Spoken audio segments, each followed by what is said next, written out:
Good morning all. Karel and I will be presenting a combined summary of our MSc projects. Our projects focus on the genotype by environment interaction as an indication of adaptability in young plum trees in my case and young cherry trees in Karel's case.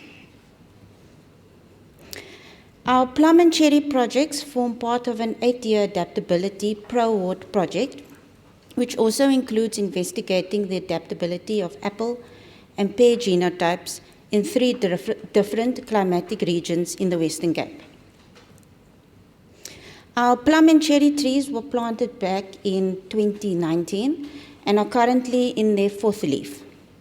Our study is phase 2 of the 8-year project, which focuses on year 3 and 4 of the trees. I took over from Annika Kok and Karel took over from Chad van Wyk. Both Annika and Chad looked at the adaptability of the trees during their 1st and 2nd year. Another set of students will take over from us and their focus will be phase 3 or year 5 and 6 of the trees.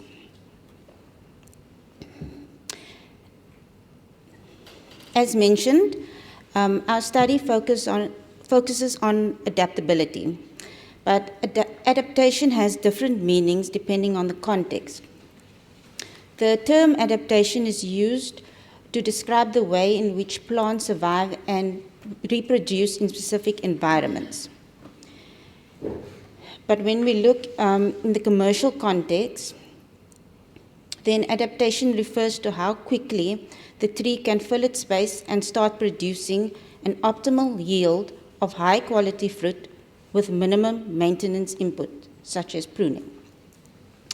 The aim of the project is to determine the drivers of adaptability by measuring various traits of 10 genotypes in 3 different environments.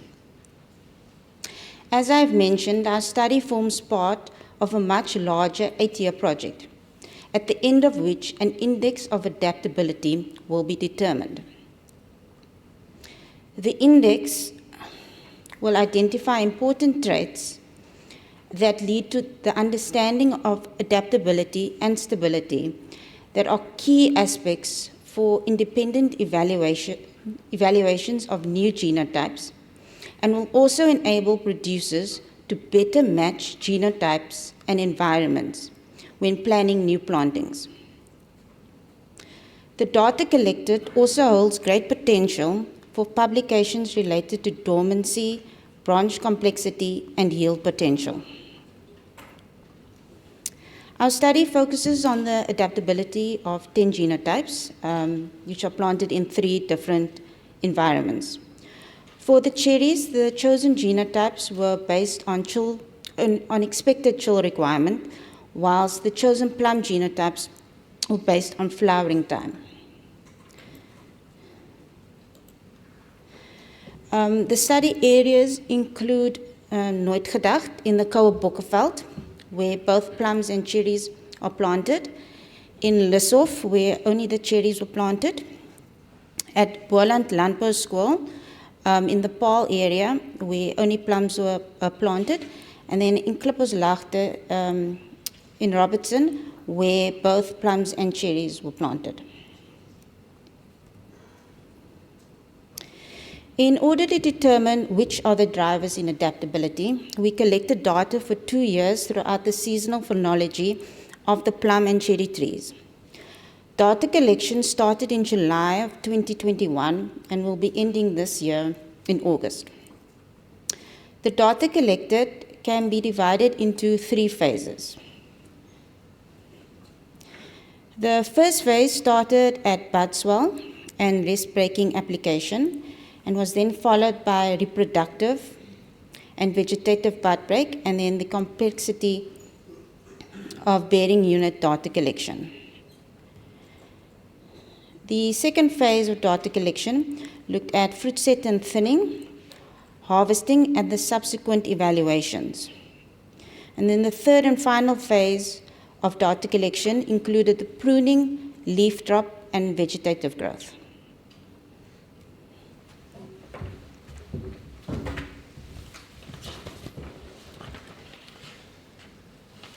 The Phase 1 students are in the final stages of completing their thesis.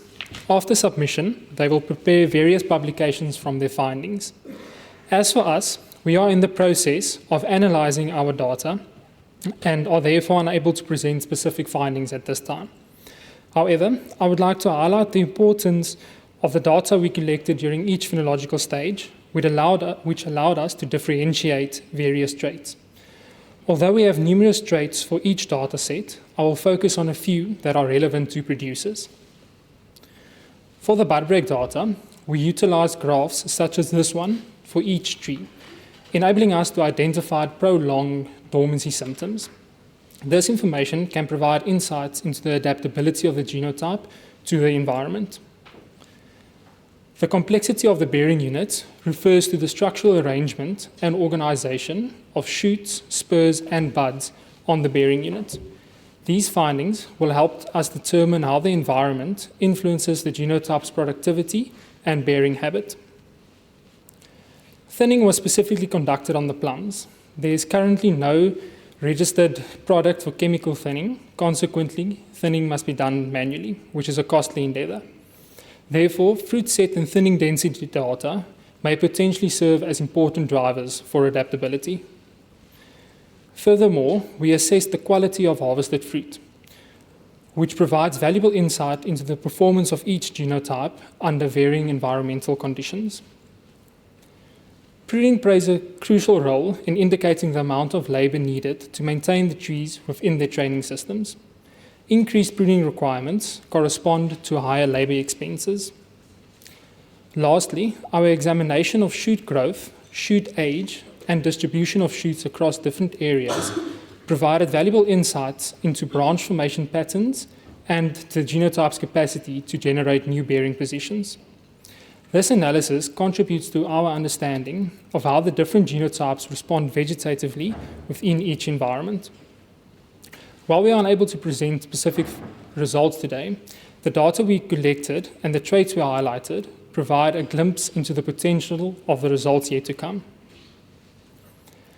Each dataset contains a substantial number of traits, which is essential to ensure comprehensive data collection for identifying adaptability drivers.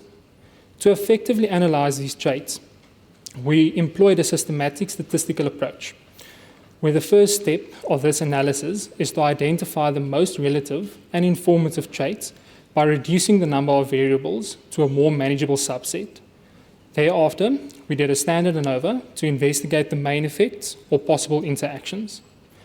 What makes this approach intriguing is its ability to further investigate interactions between the main effects.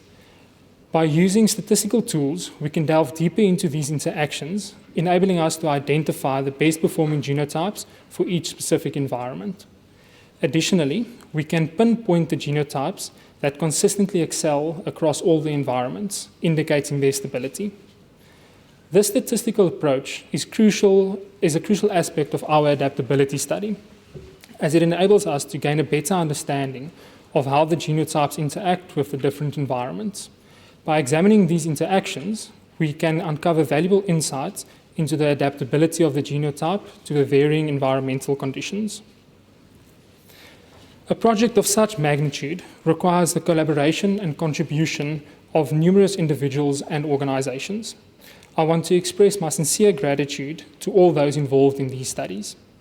I would like to thank Dr. Nigel Cook from Profita for his technical assistance and conceptualization of various project aspects. I would also like to thank Dr. Mardi Boyse for tackling all the statistical analysis involved in these studies. Lastly, I would like to extend a special appreciation to the team at Provar. I would also like to thank them for the opportunity to be a part of their internship program. Their unwavering assistance and motivation have been instrumental in the successful execution of these projects. Thank you.